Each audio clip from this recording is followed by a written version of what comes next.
நலாஸ் நாட்டு சர்க்கரை நலமுடன் வாழ நலாஸ் இந்தியாவிலேயே நாட்டு சர்க்கரைக்கு ISI முத்திரை மற்றும் அக்மார்க் அங்கீகாரம் பெற்ற ஒரே நிறுவனம். தொடர்புக்கு 9047045000. தற்போது வந்துள்ள அண்மை செய்தி. தமிழக அரசின் திட்டங்களில் முதல்வர் பெயரை பயன்படுத்த தடை இல்லை என்று உச்சநீதிமன்றம் உத்தரவிட்டது. உங்களுடன் ஸ்டாலின், நலம் காக்கும் ஸ்டாலின் ஆகிய அரசு திட்டங்களில் முதல்வர் பெயர் பயன்படுத்தப்படுவதாக கூறி சென்னை உயர்நீதிமன்றத்தில் அதிமுக MP CV சண்முகம் வழக்கு தொடர்ந்தார். இந்த வழக்கில் இடைக்கால தடை விதித்து உயர்நீதிமன்றம் உத்தரவிட்டது. இதை எதிர்த்து தமிழக அரசு தரப்பில் மேல்முறையீடு செய்யப்பட்டது. இந்த வழக்கு உச்சநீதிமன்ற தலைமை நீதிபதி அமர்வில் விசாரணைக்கு வந்தது. அரசு திட்டங்களில் முதல்வர் பெயரை பயன்படுத்தக்கூடாது என்று எங்கும் குறிப்பிடப்படவில்லை. அதிமுக ஆட்சி காலத்தில் அப்போதைய முதல்வர் பெயரில் 25 திட்டங்களை CV சண்முகம் செயல்படுத்தியுள்ளார் என்று தமிழக அரசு தரப்பில் தெரிவிக்கப்பட்டது. அம்மா என்பது முதல்வரின் பெயர் இல்லை என்றும் பொதுவான பெயர்தான் எனவும் CV சண்முகம் தரப்பில் வாதிடப்பட்டது.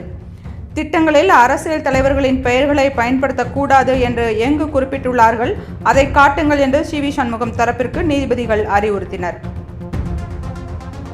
நாடு முழுவதும் பல மாநில அரசுகள் அரசியல் தலைவர்கள் பெயர்கள் திட்டங்களை அறிவிக்கின்றன. குறிப்பிட்ட திட்டத்தை எதிர்த்து மட்டும் மனுதாரர் தொடர்ந்த வழக்கு அவரது நோக்கத்தை கேள்விக்குள்ளாக்குகிறது என்று நீதிபதிகள் தெரிவித்தனர். அரசு நிதி தவறாக செலவழிக்கப்படுவதாக மனுதாரர் எண்ணினால் அனைத்து திட்டங்களையும் எதிர்த்து பொதுநல வழக்கை மனுதாரர் தொடர்ந்திருக்க வேண்டும் என்று நீதிபதிகள் கூறினர். உயர்நீதிமன்றத்தில் நிலுவையில் இருக்கும் வழக்கை நீதிபதிகள் தள்ளுபடி செய்தனர். வழக்கு தொடர்ந்த CV சண்முகம் 10 லட்சம் ரூபாய் அபராதம் விதித்து நீதிபதிகள் உத்தரவிட்டனர். இந்த தொகையை தமிழக அரசுக்கு ஒரு வாரத்திற்குள் CV சண்முகம் தரப்பு செலுத்த வேண்டும் என்றும் அதை நலத்திட்ட பணிகளுக்கு அரசு பயன்படுத்த வேண்டும் எனவும் நீதிபதிகள் உத்தரவிட்டனர். அரசியல் சண்டைகளை நீதிமன்றத்திற்கு கொண்டு வராதீர்கள் என்று நீதிபதிகள் கண்டிப்புடன் தெரிவித்தனர். அண்மை செய்தியை பார்த்துக் கொண்டிருக்கிறோம். தமிழக அரசின் திட்டங்களில் முதல்வர் பெயரை பயன்படுத்த தடை இல்லை என்று உச்சநீதிமன்றம் உத்தரவிட்டது. உங்களுடன் ஸ்டாலின், நலம் காக்கும் ஸ்டாலின் ஆகிய அரசு திட்டங்களில் முதல்வர் பெயர் பயன்படுத்தப்பட்டு வருவதாக கூறி சென்னை உயர்நீதிமன்றத்தில் அதிமுக MP CV சண்முகம் வழக்கு தொடர்ந்தார். இந்த வழக்கில் இடைக்கால தடை விதித்து உயர்நீதிமன்றம் உத்தரவிட்டது. இதை எதிர்த்து தமிழக அரசு தரப்பில் மேல்முறையீடு செய்யப்பட்டது. இந்த வழக்கு உச்சநீதிமன்ற தலைமை நீதிபதி அமர்வில் விசாரணைக்கு வந்தது. அரசு திட்டங்களில் முதல்வர் பெயரை பயன்படுத்தக்கூடாது என்று எங்கும் குறிப்பிடப்படவில்லை. அதிமுக ஆட்சி காலத்தில் அப்போதைய முதல்வர் பெயரில் 25 திட்டங்களை CV சண்முகம் செயல்படுத்தியுள்ளார் என்று தமிழக அரசு தரப்பில் தெரிவிக்கப்பட்டது. அம்மா என்பது முதல்வரின் பெயர் இல்லை என்றும் பொதுவான பெயர்தான் எனவும் CV சண்முகம் தரப்பில் வாதிடப்பட்டது. திட்டங்களில் அரசியல் தலைவர்களின் பெயர்களை பயன்படுத்தக்கூடாது என்று எங்கு குறிப்பிடப்பட்டுள்ளது, அதை காட்டுங்கள் என்று CV சண்முகம் தரப்பிற்கு நீதிபதிகள் அறிவுறுத்தினர். நாடு முழுவதும் பல மாநில அரசுகள் அரசியல் தலைவர்கள் பெயர்களில் திட்டங்களை அறிவிக்கின்றன. குறிப்பிட்ட திட்டத்தை எதிர்த்து மட்டும் மனுதாரர் தொடர்ந்து வழக்கு அவரது நோக்கத்தை கேள்விக்குள்ளாக்குகிறது என்று நீதிபதிகள் தெரிவித்தனர்.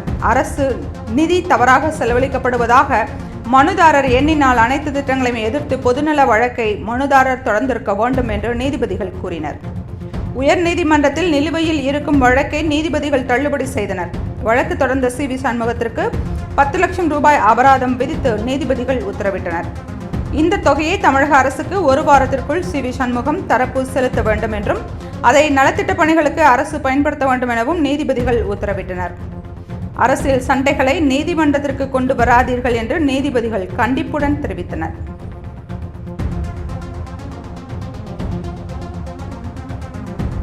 அண்மை செய்தியை பார்த்துக் கொண்டிருக்கிறோம். தமிழக அரசின் திட்டங்களில் முதல்வர் பெயரை பயன்படுத்த தடை இல்லை என்று உச்சநீதிமன்றம் உத்தரவிட்டது. உங்களுடன் ஸ்டாலின், நலன் காக்கும் ஸ்டாலின் ஆகிய அரசு திட்டங்களில் முதல்வர் பெயர் பயன்படுத்தப்படுவதை கூறி சென்னை உயர்நீதிமன்றத்தில் அதிமுக MP CV சண்முகம் வழக்கு தொடர்ந்தார். இந்த வழக்கில் இடைக்கால தடை விதித்து உயர்நீதிமன்றம் உத்தரவிட்டது. இதை எதிர்த்து தமிழக அரசு தரப்பில் மேல்முறையீடு செய்யப்பட்டது. இந்த வழக்கு உச்சநீதிமன்ற தலைமை நீதிபதி அமர்வில் விசாரணைக்கு வந்தது. அரசு திட்டங்களில் முதல்வர் பெயரை பயன்படுத்தக்கூடாது என்று எங்கும் குறிப்பிடப்படவில்லை. அதிமுக ஆட்சி காலத்தில் அப்போதைய முதல்வர் பெயரில் 25 திட்டங்களை CV சண்முகம் செயல்படுத்தியுள்ளார் என்று தமிழக அரசு தரப்பில் தெரிவிக்கப்பட்டது. அம்மா என்பது முதல்வரின் பெயர் இல்லை என்றும் பொதுவான பெயர்தான் எனவும் CV சண்முகம் தரப்பில் வாதிடப்பட்டது. திட்டங்களில் அரசியல் தலைவர்களின் பெயர்களை பயன்படுத்தக்கூடாது என்று எங்கு குறிப்பிட்டுள்ளார்கள், அதை காட்டுங்கள் என்று CV சண்முகம் தரப்பிற்கு நீதிபதிகள் அறிவுறுத்தினர். நாடு முழுவதும் பல மாநில அரசுகள் அரசியல் தலைவர்களின் பெயர்களில் திட்டங்களை அறிவிக்கின்றன. குறிப்பிட்ட திட்டத்தை எதிர்த்து மட்டும் மனுதாரர் தொடர்ந்த வழக்கு அவரது நோக்கத்தை கேள்விக்குள்ளாக்குகிறது என்று நீதிபதிகள் தெரிவித்தனர். அரசு நிதி தவறாக செலவழிக்கப்படுவதாக மனுதாரர் எண்ணினால் அனைத்து திட்டங்களை எதிர்த்தும் பொதுநல வழக்கு மனுதாரர் தொடர்ந்திருக்க வேண்டும் என்று நீதிபதிகள் கூறினர். உயர்நீதிமன்றத்தில் நிலுவையில் இருக்கும் வழக்கை நீதிபதிகள் தள்ளுபடி செய்தனர். வழக்கு தொடர்ந்த சி.வி. சண்முகத்திற்கு 10 லட்சம் ரூபாய் அபராதம் விதித்து நீதிபதிகள் உத்தரவிட்டனர். இந்த தொகையை தமிழக அரசுக்கு ஒரு வாரத்திற்குள் சி.வி. சண்முகம் தரப்பு செலுத்த வேண்டும் என்றும் அதை நலத்திட்ட பணிகளுக்கு அரசு பயன்படுத்த வேண்டும் எனவும் நீதிபதிகள் உத்தரவிட்டனர். அரசியல் சண்டைகளை நீதிமன்றத்திற்கு கொண்டு வராதீர்கள் என்று நீதிபதிகள் கண்டிப்புடன் தெரிவித்தனர்.